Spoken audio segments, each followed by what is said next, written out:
से हम आपको प्रणाम करते हैं। आज का ये दिन हम अबुआ बजट के नाम करते हैं।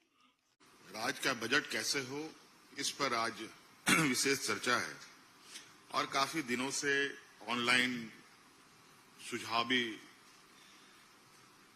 मांगे जा रहे हैं। और मैं अभी कई देशों की यात्रा करने के बाद कल ही लौटा हूं। वहां की चीजों को भी मैंने बहुत करीब से देखा कि वहां किस तरीके से लोग की जीवन शैली, वहां के किसानों की स्थिति, वहां के शहरों की स्थिति, वहां के उद्योगों की स्थिति किस तरीके से विकसित होती है। तो कहीं ना कहीं कई नीतियां ऐसी होती हैं जहां अलग अलग क्षेत्रों को प्रभावित करती है, चाहे उद्योग हो, चाहे कृषि हो, चाहे पर्यटन हो। और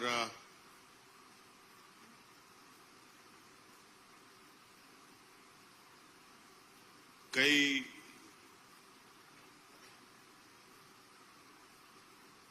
चीजें वहां के आर्थिक समृद्धि का भी बहुत बड़ा योगदान है कि उनके पास आर्थिक संसाधन इतनी मजबूत होती है कि बहुत सारे काम करने में उनको बहुत आसानी भी होती है।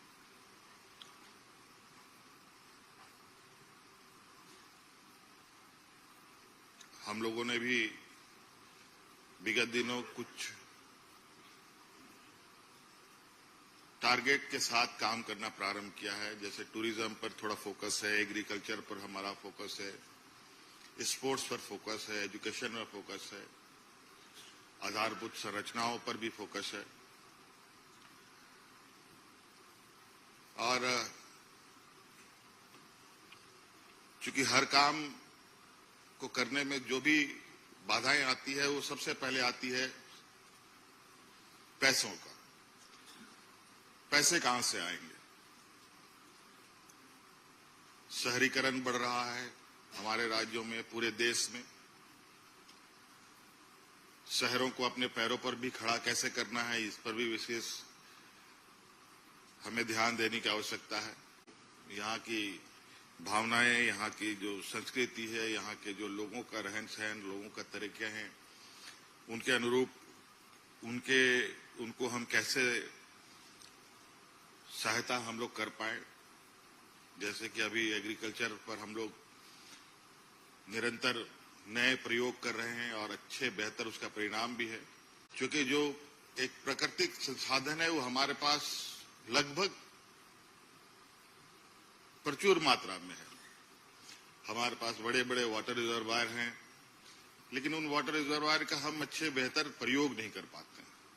उनको हम गांव तक नहीं पहुंचा पाते हैं, उनको हम अपने किसानों तक नहीं पहुंचा पाते। जमीनें हैं जिसमें हम कई बार खेती कर सकते हैं, लेकिन कई जगहों पर संसाधन के अभाव में हम लोग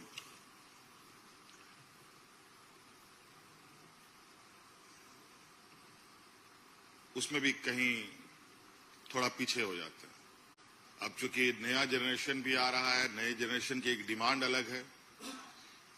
नए जनरेशन अब थोड़ा सा एग्रीकल्चर साइड से हट करके एक नए रास्ते की तलाश में है। उनके लिए भी एक चुनौती है, एक अच्छे बेहतर स्कूल, बेहतर कॉलेज, जहां वो आज की कॉम्पिटिटिव लाइफ में अपने को खड़ा कर पाए। इस दिशा में भी हमें एक मजबूत आधारभूत संरचनाओं की आवश्यकता पड़ेगी। स्वास्थ्य के क्षेत्र में भी कई चुनौतियां हैं, चूंकि हम लोग का ये राज्य थोड़ा चुनौती भरा है, चूंकि पहाड़, नदी, नाले, थोड़ा टेरेन हम लोग का जो भौगोलिक ये थोड़ा टफ है, जहां कई सारे चीजें जो हमें सुविधाएं पहुंचानी है, उनमें भी चुनौतियां होती हैं और कई सारे लोगों को भी कोई लाभ लेने में कई दिक्कतें आती हैं।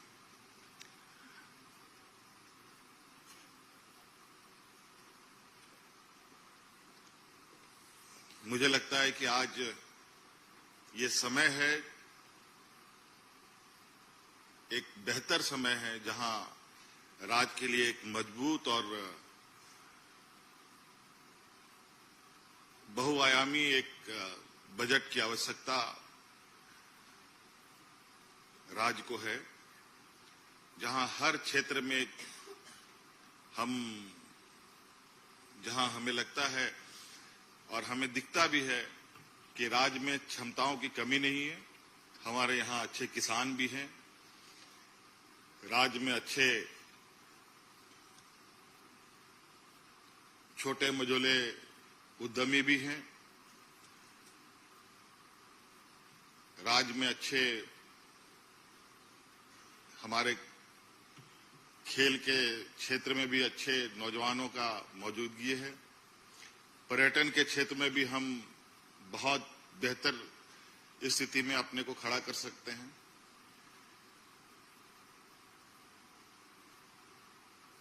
और जो यहाँ का मुख्य रूप से एक आदिवासी ट्राइबल डोमिनेटेड स्टेट होने की वजह से ग्रामीण परिवेश थोड़ा सा एक परंपरागत व्यवस्थाओं के साथ चली आ रही है।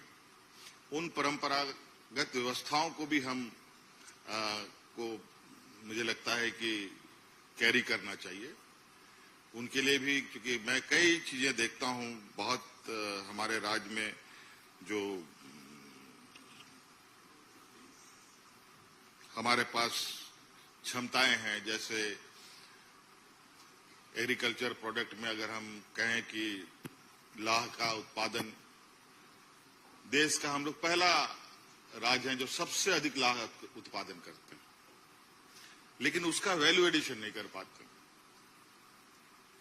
हम तसर सिल्क का जो कोकून है वो हम देश में सबसे अधिक उत्पाद करते हैं, लेकिन उसका हम बेहतर उपयोग नहीं कर पाते। तो इन सब चीजों पर भी हम आज एक अच्छे स्थान पर जा सकते हैं। आज जिस देश में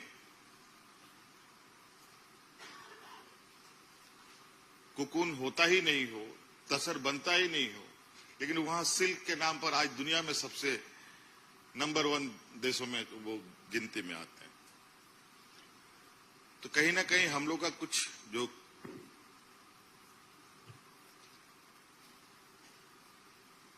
कड़ियां हैं अलग अलग, वो कड़ियां बीच में हमारा जो ब्रेक रहता है, उन सब का उनको भी भरने की आवश्यकता है। जिन देशों में गया था वहां पर लोगों का जीवन और सरकार के साथ जो उनके लिए जो व्यवस्थाएं हैं उनका भरपूर उपयोग कैसे लोग करते हैं। उनका घर तो अपना घर है ही, बल्कि जो बाहर उनका जो सरकारी व्यवस्थाएं हैं वो भी उनका घर के बराबर। घर से उठे लोग चलते हैं, चलते चलते खाना है, चलते चलते अपने को फ्रेश अप भी करना है और काम भी करना है। और सबके लिए लोगों को अब कोई टॉयलेट यूज करता है, टॉयलेट यूज करने के लिए भी उनको पैसा देना पड़ता है। ट्रेन में चलो, ट्रेन के लिए भी पैसे देने पड़ते हैं। हर चीज में उनको आर्थिक सहयोग, आर्थिक उसके अनुरूप उनको सुविधा भी उसी अनुरूप में मिलता है। तो हम चाहेंगे कि हमारे जो विभाग सब जो हम लोगों के चलते हैं, अलग अलग जो विभाग हैं, सभी विभाग को वित्त और हमारे जो बजट के अनुरूप जो उनको जिम्मेवारी मिलती है, अगर वो बजट हम लोग एक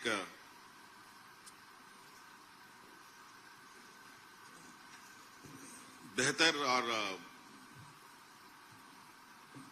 आम लोगों के सपोर्ट में ज्यादा से ज्यादा हम लोग डाल पाए, वो हम लोग के लिए बहुत अच्छा होगा। और एक